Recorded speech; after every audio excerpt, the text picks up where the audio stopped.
Halo semua, selamat datang kembali di channel ini. Rekan-rekan sekalian, video kali ini kita kembali membahas terkait dengan pernyataan Menteri Pendayagunaan Aparatur Negara terkait dengan P3K part-time bagi para tenaga honorer. Informasi selengkapnya ditonton secara lengkap video ini. Rekan-rekan sekalian, tahun 2024 ini pemerintah kembali akan membuka seleksi CPNS dan P3K untuk mengakomodir para tenaga honorer. Beragam kebijakan telah diambil sebagian besar pemerintah kota, pemerintah kabupaten seluruh Indonesia, termasuk juga dalam rangka pengusulan formasi untuk jabatan P3K bagi para tenaga honorer. Diketahui bersama bahwa 100% formasi P3K pada tahun 2024 ini itu disiapkan khusus untuk para tenaga honorer.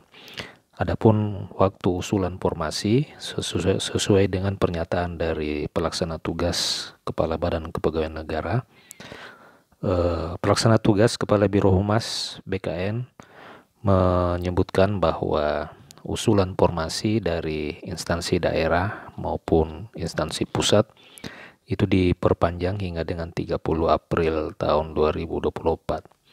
Usulan perpanjangan waktu untuk pengusulan formasi bagi pemerintah daerah dan instansi pusat ini dilakukan karena dalam rangka memenuhi waktu kepada pemerintah daerah untuk mengusulkan formasi, karena sampai dengan per tanggal 20 April 2024 pemerintah daerah hanya sedikit mengusulkan formasi terkait dengan pengangkatan honorer menjadi P3K. Oleh karena itu BKN mengambil kebijakan menambah waktu dan jadwal usulan formasi bagi instansi, baik instansi pemerintah daerah maupun instansi pemerintah pusat.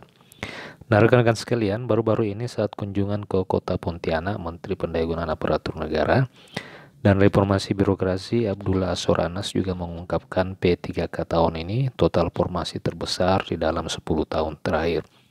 Jadi pada tahun ini dari 2,3 juta formasi penerimaan calon aparatur sipil negara tahun 2024, setidaknya sebanyak 1,6 juta diantaranya adalah lowongan pegawai pemerintah dengan perjanjian kerja. Hal ini diambil dalam rangka menuntaskan tenaga non-ASN atau honorer yang selama ini belum terselesaikan, termasuk bagi rekan-rekan tenaga honorer kategori 2 yang memang masih banyak yang belum diangkat menjadi ASN P3K sampai dengan saat ini.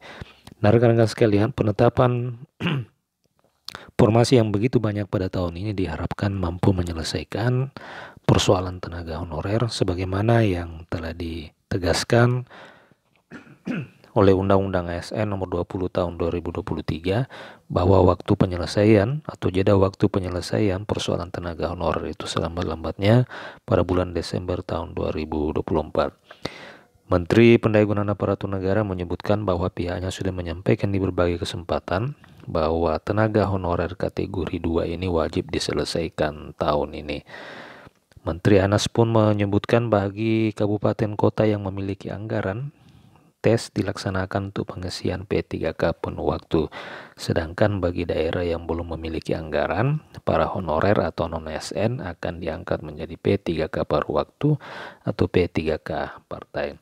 Jadi dari apa yang dikatakan oleh Menpan RB ini bisa disimpulkan bahwa kemungkinan besar daerah yang mengusulkan pengangkatan honorer menjadi P3K pada tahun ini itu akan mengangkat tenaga honorernya menjadi P3K penuh waktu. Akan tetapi bagi daerah yang mengusulkan sedikit formasi ataupun sama sekali tidak ada formasi, maka para honorer atau non-ASN yang ada di daerah tersebut akan diangkat menjadi P3K paruh waktu. Tentu hal ini akan memprioritaskan bagi mereka yang telah terdata di dalam database BKN.